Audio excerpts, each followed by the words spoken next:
Welcome to Hailerz Residency. Today we'll be having a very important call. All right. Okay. Over to you, Mr. Sam. All right, thank you for that introduction, PBK. I hope everyone can see my screen. Okay, excellent. And just to be sure, how many people do we have on the line? I see Chidima, I see Paul. Okay, hopefully more people get to join because we have such an important topic to talk about today.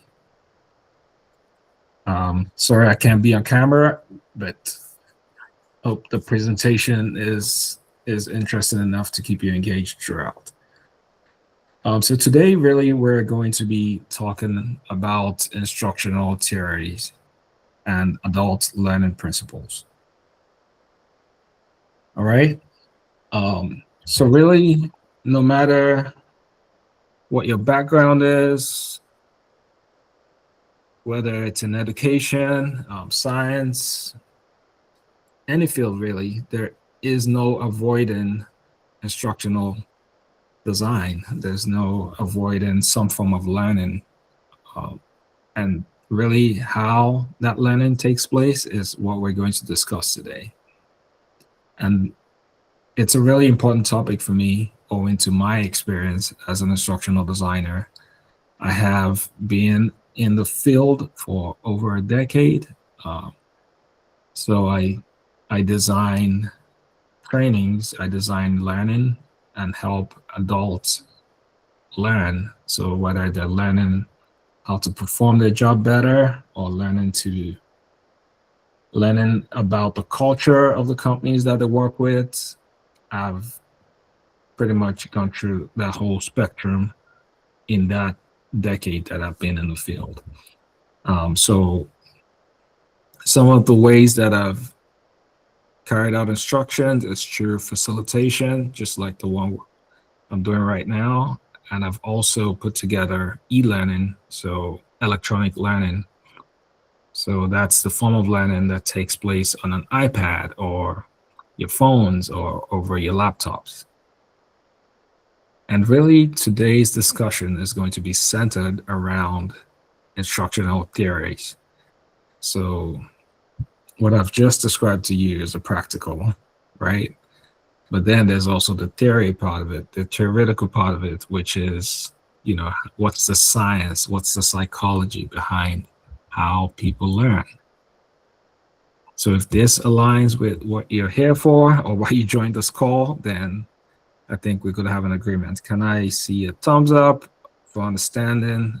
Just want to make sure I'm talking something that makes sense to you. All right, perfect. Thanks for that confirmation. And just a little bit about, Hailerz.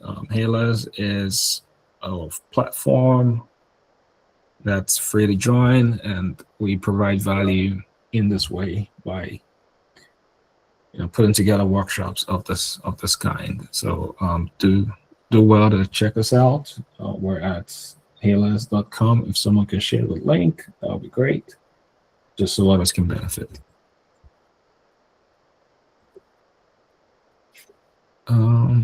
Okay, my Microsoft Word seems to not be responding. Let me see if I can restart it. But just by a show of hands, who here has heard about instructional design? Is that something that you're already familiar with, or is this entirely new to you? You can leave a comment in the chat or come off mute.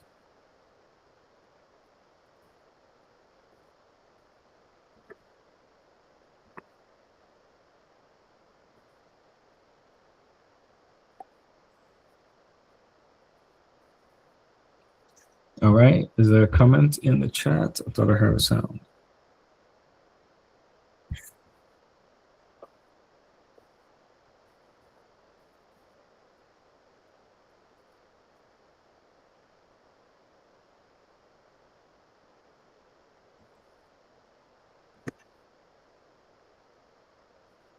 Okay. I'm definitely having some trouble with this presentation. I'm going to shut it down and try to present it in Canva instead. Okay, Chidama did indicate that she is familiar with the concept, so that's good. Let me try to share my presentation through Canva. I think that'll be better. So, present, right? Perfect. Okay, this is better. So some of the objectives of today's workshop is that by the end of the session, you should be able to, well, we never say will, you should be able to identify the core instructional design theories that we have. And there's several of them, but these are the core ones that we're going to be talking about today. You should be able to explain key adult learning principles. So those are your objectives. Please write them down if you can, or at least get a good sense of where you need to focus today. And then we need to be able to apply these concepts to real world training scenarios. And in the end, we should be able to evaluate whether a learning experience aligns with adult learning needs.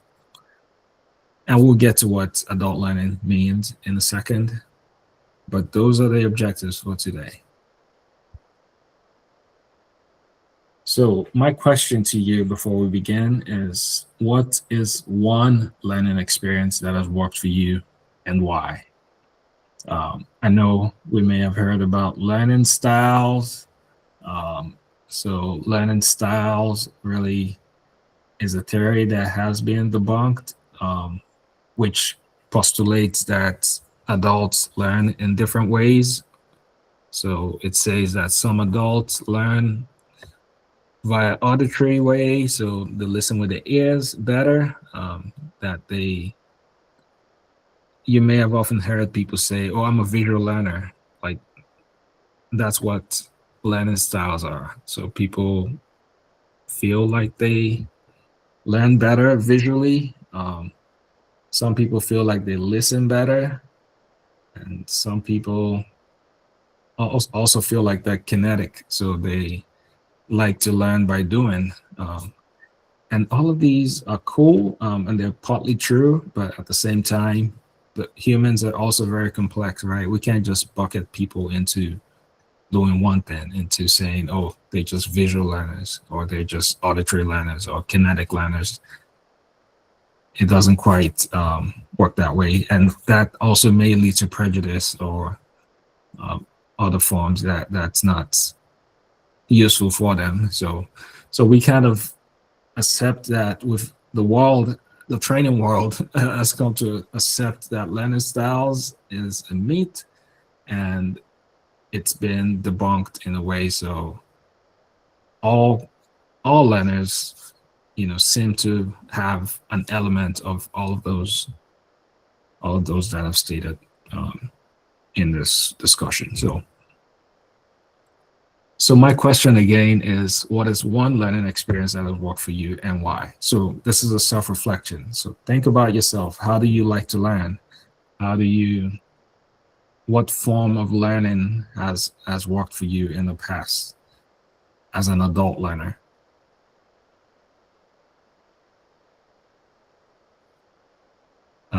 David, Chidima, anybody has any response to that?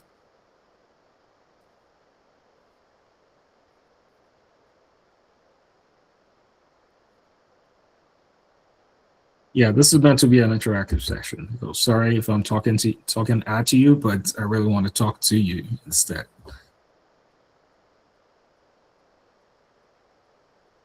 Hi, Sam. Apologies. I'm Hello. currently multitasking, so I might not be able to.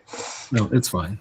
It's fine. Yeah, I might not be able to engage as you would want. So, in terms of learning styles, I would say what would appeal more to me is a learning experience that is relatable and I'm able to and is memorable. So even right after the classroom session, I'm still able to pick one or two things that I Okay. could implement from the training. It's not what I don't know. I can't say I'm a visual learner, I'm an auditory learner, but let the learning be impactful. Yeah.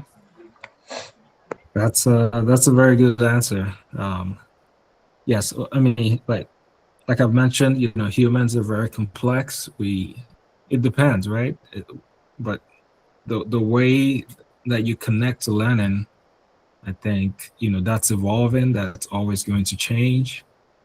But the important thing is just knowing that the way that the learning is designed is very critical to how we learn. So if a learning has all of the principles or some of the principles adapted to it, it's going to connect with the audience better than if those principles were ignored.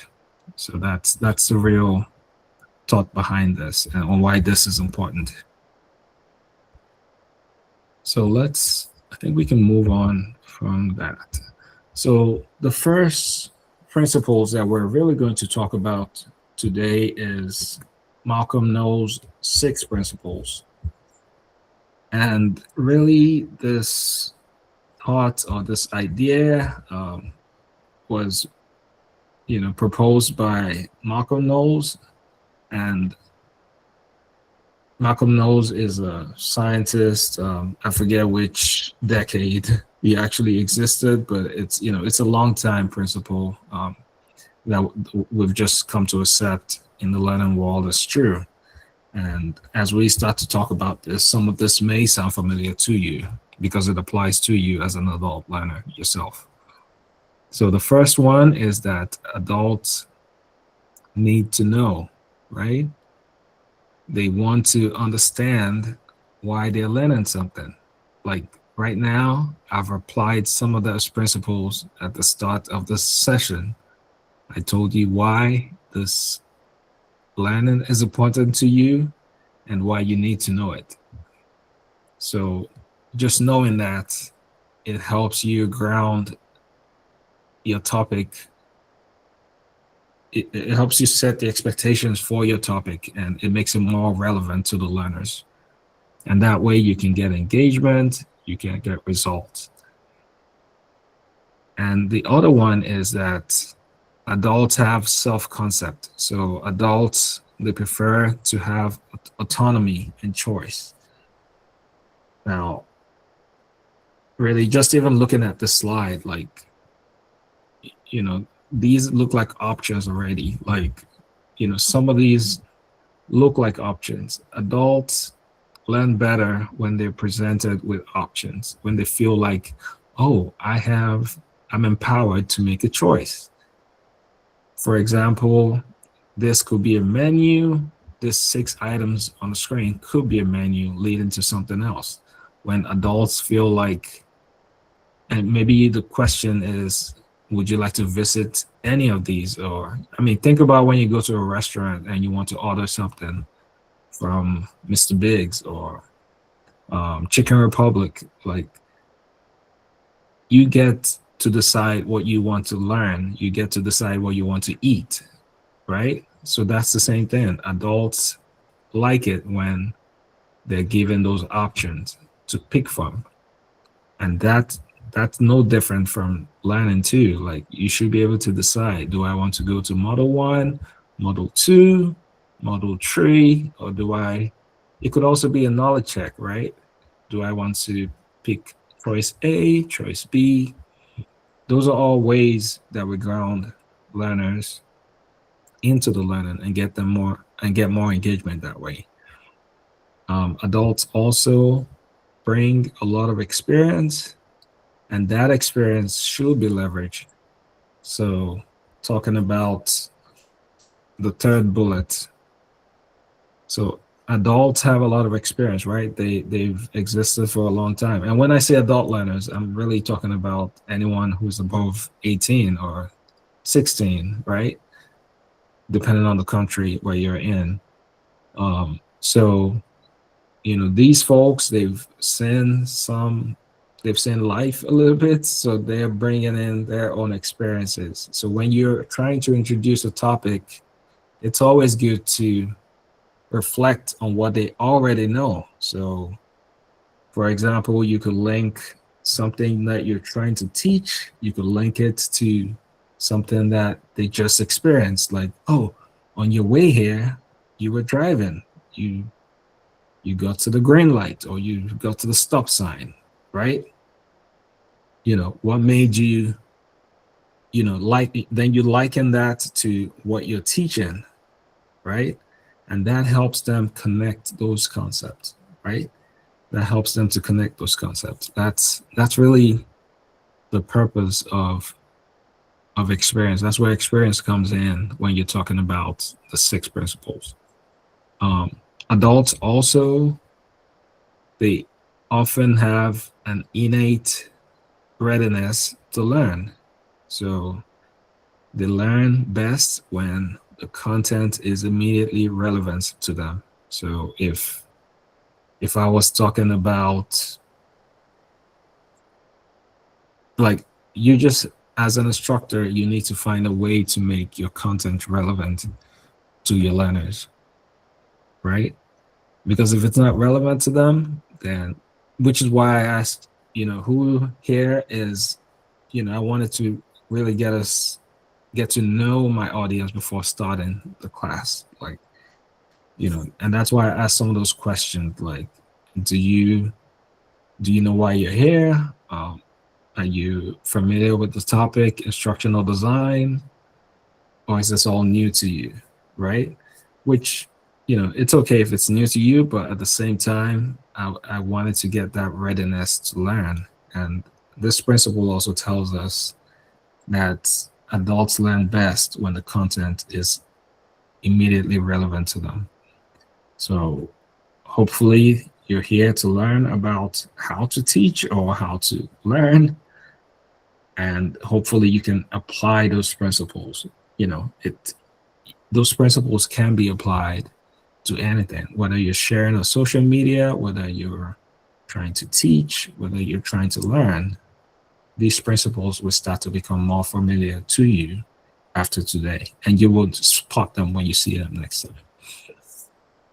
And then we have orientation to learning. So adults, they like solving problems. So when the piece of learning is problem centered, so if it's centered on, how do we solve this? How do we get to the bottom of this? Adults like to, think about it. If someone comes to you for advice, you're quick to pull from your knowledge and share that advice. We're always trying to advise somebody, right?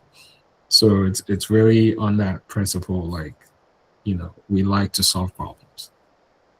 So as an instructor, you want to, give out a problem. And one problem that I gave out in this training was at the beginning. I asked if, how do you like to learn? That's a problem. And, at least one of you listening was able to provide an answer to that. And that's all it's about. And finally, adults have internal motivation. So we're motivated internally. Like we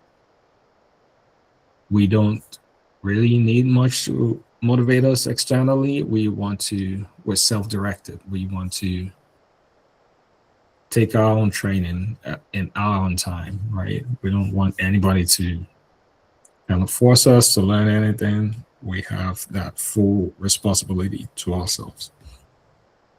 So which of these principles do you often see ignored in workplace training? That's a reflection, and you can type in the chat or you can come off mute to answer that question. Which of these principles do you see that is most ignored in workplace training?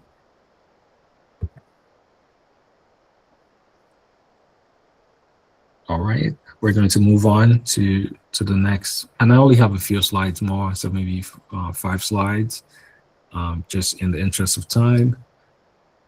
if you're getting into the field of instructional design, this is going to be very familiar to you. And it's really an acronym called ADDIE. So ADDIE.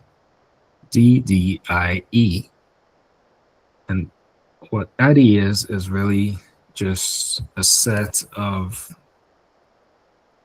it means it's a principle, but it's also a way to manage your projects. So if you're putting together like an e-learning or putting together any kind of project in the learning field, we typically mostly default to using ADDIE.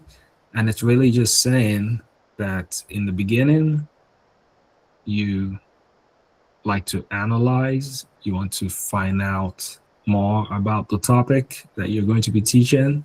For example, if someone were to meet with you or send you a creative brief to put together a training for cybersecurity, for example, you will carry out some analysis at the beginning to determine, oh, what needs to be done? Who is the audience? What's the timeline for this project? What's the budget? What's the goal for the project? What are the objectives? What does a learner need to know?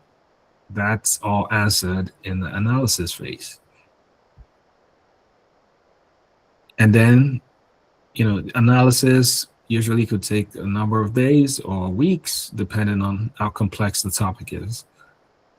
Then you can move on to the design phase, which is the second one right here. So the design phase is really where you're writing an outline. In the analysis phase, you have determined what modality you're going to use. So is it e-learning? Is it facilitation? Is it a virtual instructor-led training? You have to determine that. What tools are you going to use? Are you going to use articulate storyline? Are you going to use animation, an infographic, and so on? And then you move on to the design phase, which is where the actual design takes place. So over here, you're writing the outline. You are drawing up storyboards to be developed.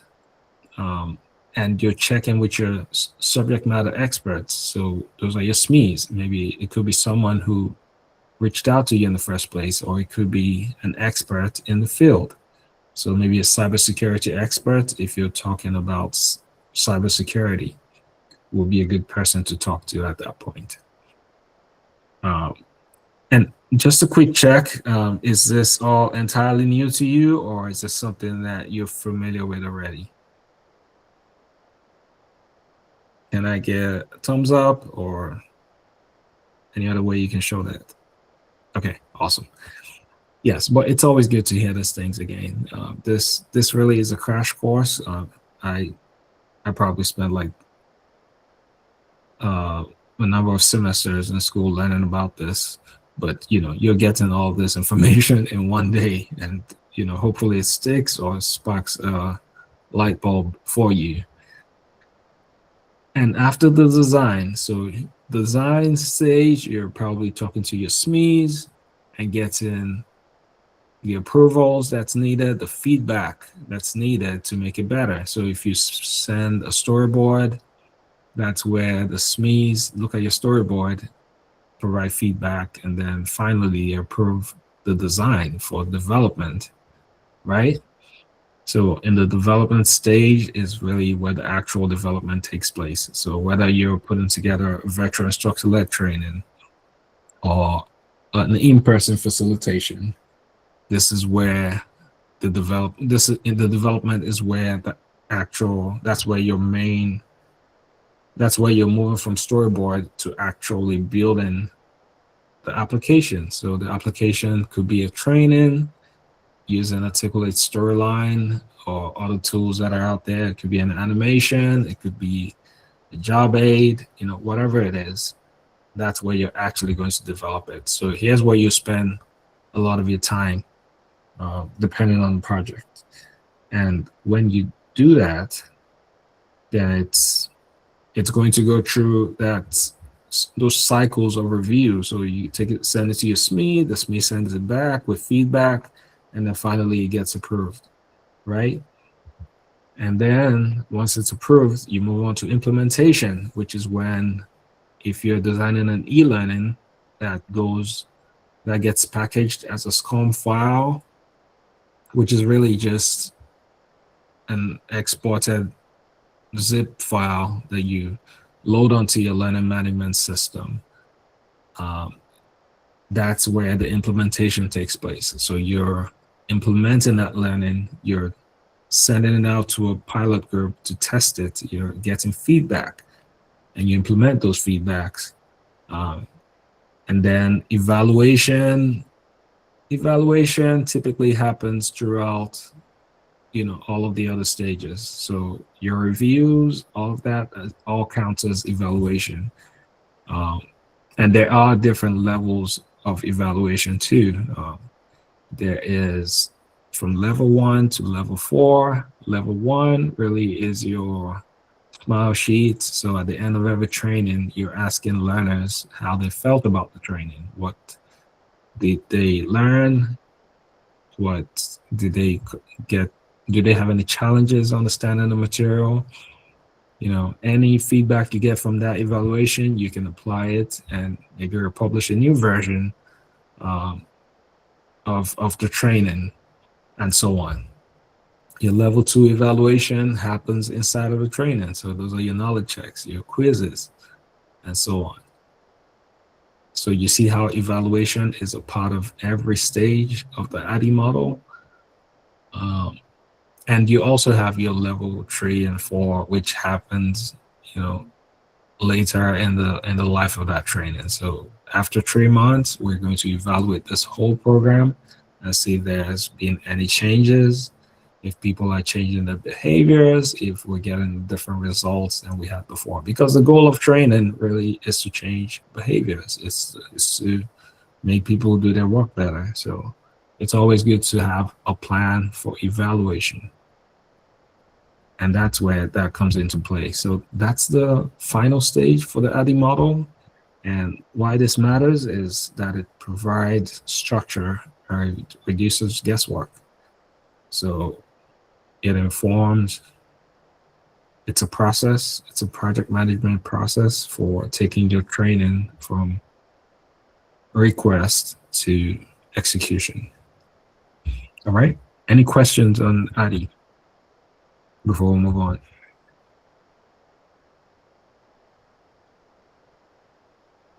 All right, looks like we have complete understanding. Can I get a thumbs up or any emoji before moving on? All right, awesome. A clap. Okay, that's encouraging. Backward design. So backward design is another kind of concept that's been floating around recently. And it's really just saying, when you get a project, when you get a request to train somebody on a certain topic, always start with the end goal in mind.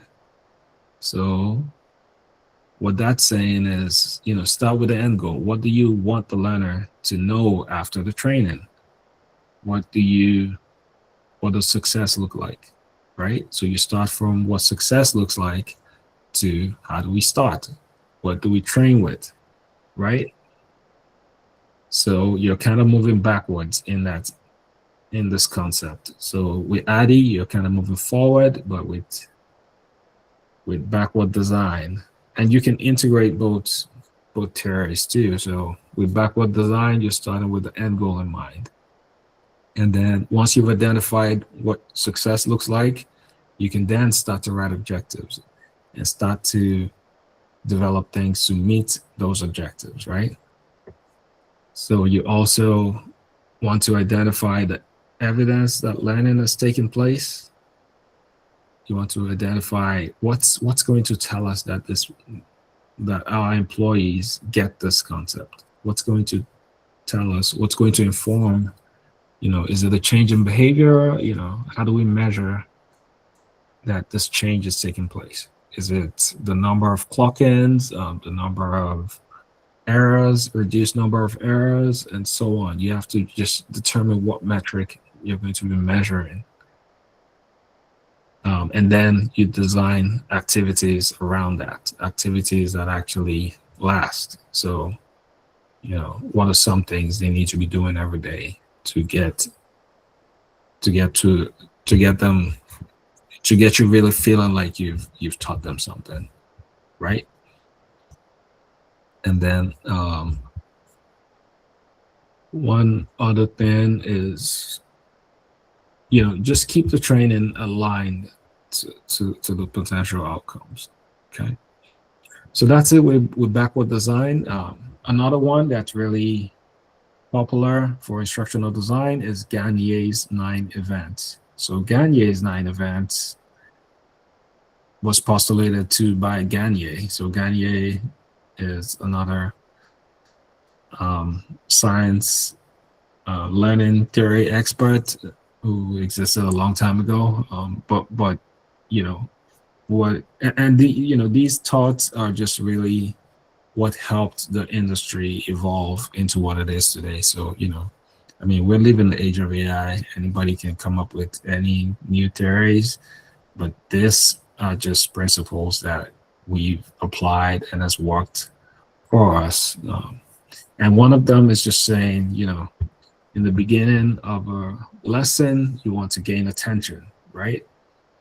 So gaining attention, and I've applied this principle so many times, even in this class.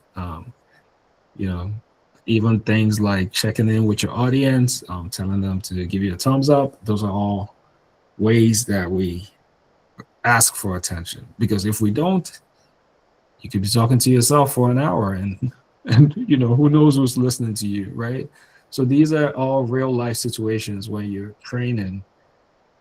In the beginning, it's telling you have to gain your audience's attention. Maybe you start with a fact like, oh, did you know 99% of people in the world need oxygen? Like, it could just be something, a factual statement that is jarring, that just gets your audience to listen. Like, and I can't think of any specific one right now, but something that just gets your audience's attention from the beginning and gets them like, okay, I need to learn about this, right? So that's what Gagne was able to postulate, and everybody seems to agree with that one. Everybody also seems to agree with stating the objectives at the beginning of a lesson, as we did in this class. I did state to you that this is what you should know at the end of this training. And we all kind of had an agreement to say, okay, we agree with you. Let's learn. Activating prior knowledge, so bringing in your experience. Again, going back to that adult learning principles. Activating your prior knowledge. Adults want to be challenged. They have experience, so leverage that experience. Don't just introduce the topic as an entirely new topic. Help them connect the dots between what they know or what they knew and the new knowledge, right? Present your content like we're doing right now. Provide guidance throughout. Practice. Don't just leave it at theories. Like, practice what you're saying. And if, as you can tell in this session, I am practicing what I'm teaching you. Ask for feedback. Don't just talk at people. Don't talk at your learners. Involve them in the conversations. Ask for feedback. Ask if they have any questions. Assess the performance. Enhance retention. So enhance retention, could mean several things. How do you measure that, right? How do you measure if the people you're teaching, it could be over a period of time, maybe in a college situation, you're teaching a course at the university. Like, how do you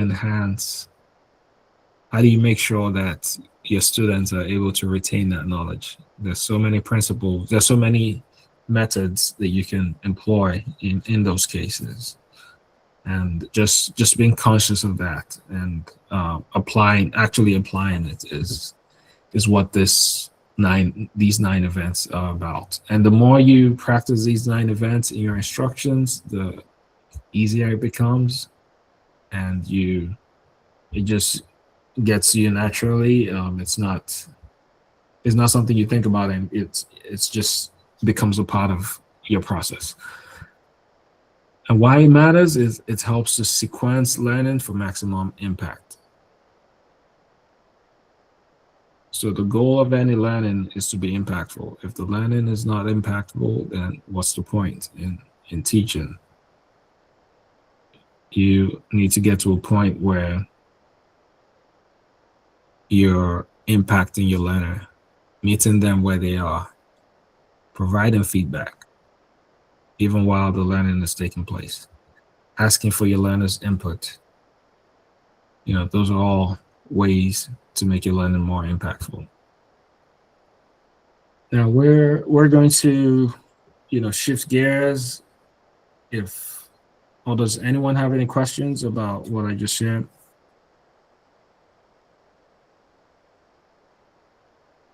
Because we're going to get into an activity now where you get to redesign a bad training.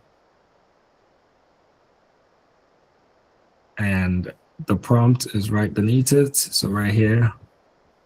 And it's saying that you've been asked to create a 20 minutes training on cybersecurity awareness. And the SME wants to include 40 slides of definitions and policies. So your task is to identify what is wrong with this, because there's definitely something wrong with doing that. So how would you approach this? Just knowing what you now know about how adults like to learn. What are some of the principles you would employ? And this is a question for the group. So if you want to type it in the chat, or at least just make an attempt at answering the question. And I hope the question is clear. So the question is, we want to redesign a bad training. You've been asked to create a 20 minutes training on cybersecurity awareness. And the SME that's the person who approached you about making the training, wants to include all the definitions, all the policies, in this 40 slides. What could go wrong in that approach? Any comment?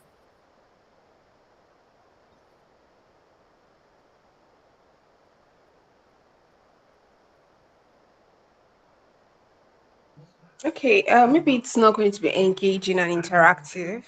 It is going to be 40 slides of just definitions and policies, right? So looking at some of the principles of discourse, trying to engage the learners, build on their experiences, make it relatable, involve them in the learning, in the training. What's it called now? In the training exercise. So just having 40 slides of definitions and policies might just be monotonous. Yeah, I heard you, but you're also a little low. I don't know. Can you maybe speak up a little bit or hold the phone closer? Can you hear me now? Yes, we can. Okay. So I'm saying that 40 slides of definitions and policies might be quite monotonous because it's ignoring some of the principles that we've discussed. Yes. So it's not engaging them based on what their past experiences. Is more like you are just instructing.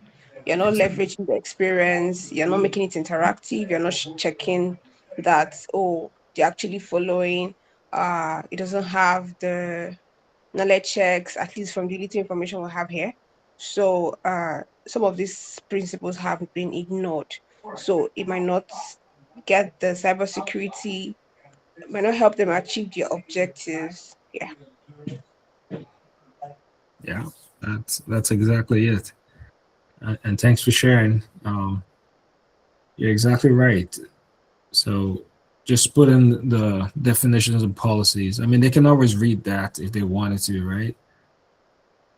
You have to go a step further than what they already know. You have to find ways, and I'll skip back a few slides just so it's even more practical for us. So you have to find ways to leverage their experience with cybersecurity. So maybe you remind them of a time when, you know, somebody, I don't know, if I want to go the extreme route, you can say, "Oh, remember the time someone broke into your house or something like that?" They can connect with.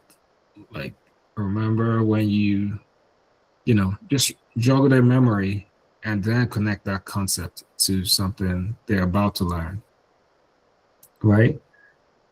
Tell them why it's important to, you can start with a fact and say, this number of companies on the have lost money from cyber attacks over the past decade or so, and that could really help them understand why they need to learn this, right? Motivate them. Tell them why it's important, and check in on their readiness to learn and so on. Oladipo, I see you have a comment. The time will be too small to cover everything. We may need to focus on most important policies and definition. Yeah, the policies and definitions are important, right? But you would agree with me that those policies too, there's sometimes too much. Like, if you get presented a policy, you likely just check the box and move on. You just want to do enough to say you've read it, right? Like, nobody actually goes through those policies except you're really interested in doing that. But as in the training world, we're trying to ground you on the things you need to know. So you, as an instructional designer, need to go through those policies and figure out what's important for the learner to know. And once you identify those things, maybe the 2, 3, 4, 5 things, including, use a strong password, or don't leave your computer open when you step out of the office. Those are the most relevant ones to your learner. Or don't open a phishing email, forward it to IT, or, those really figure it out, because the SME, they want you to know everything. But as an instructional designer, you only want to place what's most important for your learner in front of them, right? Like, you see how I have the 6 bullets right here? Most learners will remember this than reading through all these IT policies that they're relevant to what they're doing, but they're also, like, that's not my job to go through all of that. Like, I just want to know what I need to do my job. So once you start to think in that way, it's really going to help your design process, because now you're bringing the learner in and you're figuring out, okay, what does the learner need to know and how can I quickly present this information? And you can always attach the whole policy as downloads. So if anyone is still interested in reading those, they can still go ahead and read them. But as an instructional designer, as a training professional, you want to present the most valuable information for your learners. And that's really what this is. So that's one way to create a 20 minutes training. If you were given 40 slides of content which your learner can't go through, it's your job to use case scenarios like we're doing right now. It's your job to make it relevant to the learner. Use animation, use, other things that and make it that can make your learner even care about learning about this. Right? All right. So I think we did well in that activity. It's really and that's one thing too, like see how I just praised you, you know, awarding points, awarding stars. Like we're adults, but we're still, we still have that little child in us who wants acknowledgement, who wants recognition, who wants who wants to know that they're doing well, who wants to know that their parents are proud of them, right? Um, so that's one way to motivate your learner too. Like you give them scores because the goal in the end, I know when we were in high school, the goal was to pass. You have to get 100. That's ingrained in us, right? You have to do better. If you go home with 98, your mom's gonna ask you why am I in 2 marks.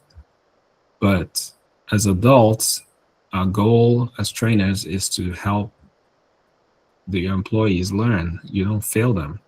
You provide feedback and you tell them where they missed the mark and how they can do better, right?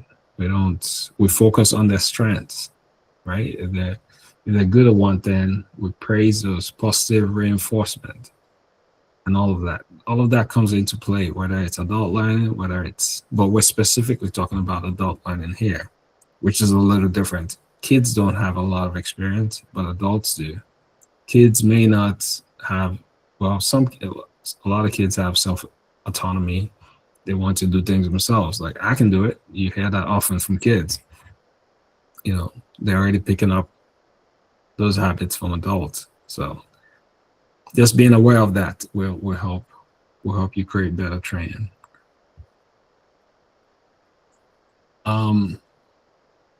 So this is really just saying what's a quick framework for real world use. And it's an attempt to make this training more relevant to you.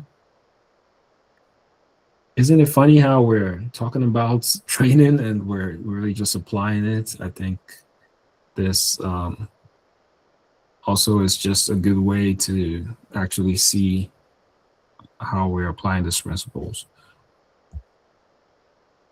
So I put together these 3 questions, and this should be a takeaway from today's class. Is really, what should the learner do with this information? What should they be able to do after this, after taking this training on AI? What should they be able to do? What do they already know? So what do they already know? How can you leverage that? And what's the fastest way to get your information to them? What's the quickest way? Because we all have short attention spans. How do you connect with the learner and maintain that connection? And when you do lose that connection, how do you circle back? How do you bring them back in? Is it by asking a question? Is it by being unpredictable, where they don't know what's coming next? Is it by, I've been to a workshop where the lady just had candy, like for adults. If you ask the question, she would give you candy. And trust me, I don't even eat candy, but I wanted to get one of those. And you just had people so engaged throughout that lesson. Yeah, you just have to tap into what people, you have to make it competitive and find out what works for you, right? And know your audience, right? You can't go train a board of executives and take candy. You never know, right? But it's you just have to know who you're talking to and do what works, and if something is not working, you have to stay as flexible as possible and know where you're getting to. Another one is the 4P method, and we're still on theory here. So, purpose, people, process, proof. I'm not even sure what that means, but it's on my slide. So it's, yeah, make your learning purposeful and think about your audience. So your audience is the most critical of, doing some form of audience analysis at the beginning of a training is very important. Who are you talking to? Where do they like to take their training? Is it on the phones? Is it what, is this information already available to them? If it is, why are they not? Why are they not? Why do we still have this problem? Why are people ignoring this and making mistakes? What other forms can we place this information? Are they, what age group are they? Are they Gen Zs? Are they millennials? Are they baby boomers? How do you connect with, you know, your audience? How best is it to connect with those audience? And then, proof talks about evaluation. What's changing about this behavior, and how do you determine things have changed? All right. Last slide, I promise. So just to wrap up and reflection time. What's one thing that you've learned today that will change in your next training? Right? What's one thing that you've learned today? And I think this is a note for me. So yeah, just take a moment and think about it. What's one thing you would apply? And if you don't think about it now, the chances are you probably won't do it. So here's just your opportunity to think about one thing that you learned today. And Paul, I see your hand. Please go ahead. Okay. So for me, I'm actually going away with the backward design. So more of me asking myself, what is the end product of my training course? What would it look like? So what problem am I trying to solve? Then before just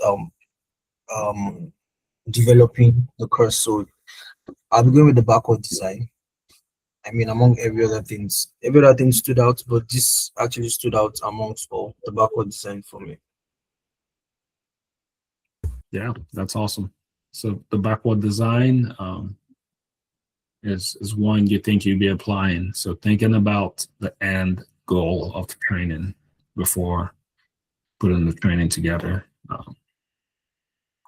Starting with the outcomes, and then figuring out, okay, what else can we do? And this also helps your discussion, right? So if you're talking to a SME and you're, because you're the experts, like I've probably trained, I mean, I can't tell you how many trainings I've created on topics that I don't even know anything about, but I do know how to help people learn. So I'm able to take whatever topic it is, I'm able to ask the right questions from the SMEs and get the information that I need to create that training.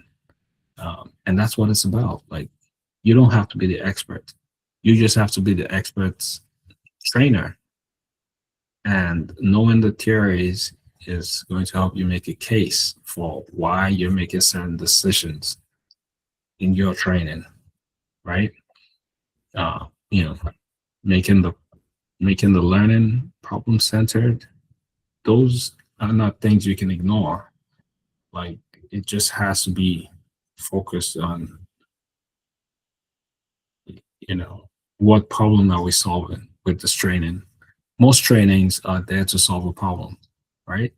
If there's no problem, then why are you creating this training, right? You can advise someone to not even hire you if you don't think that the training is going to be relevant for their learner. I know it's a difficult thing to do, right? Like, you need the money. Like someone comes to meet you and say, "Oh, let's train this." Like, it's okay to say, I don't think you need training. What I do think you need is an infographic, right? With the learner in mind, thinking about the problem. Thinking, okay, so you have all these videos already. Why are they not watching it? Maybe they don't have credit to even watch your videos. Like, why don't you just print out an infographic and paste it in the office so people can see that when they're walking by, right? So it's thinking about the problem that you're solving and not just solving it. And lastly, you want to evaluate throughout. So evaluate and iterate. That means create different versions of your training. Continue to make updates, right? Have a cadence for how often you want to evaluate, how often you want to update your training. So maybe 6 months down the line, one year down the line. And that's how I talk to a lot of my clients too. I tell them, I've created this training for you, but I expect you to be back in 6 months. I'm going to hold on to all the source files, and that way they know you're not just doing this for the money, but it's more about, like you really care about the product, you really care about their learners, right? So with these few words of mine, I hope you have been convinced to go out there and create the most impactful training for your adult learners by applying the principles of ADDIE. That's analyze, develop, design, develop, implement, and evaluate, backward design, and Gagne's 9 principles. So those are the takeaways, and it's been great having you as an audience today. Hope you go out there and win. If you ever maybe have any questions, if you shoot me an email or connect to me on LinkedIn. Always in front of my computer, ready to connect with, and just let me know. All right, that's my profile. You can also check out my website. And if you're a developer, if you want to get into the learning field, also we do have another community that you can join. Also connect with us on Hailerz. And I think that's about it.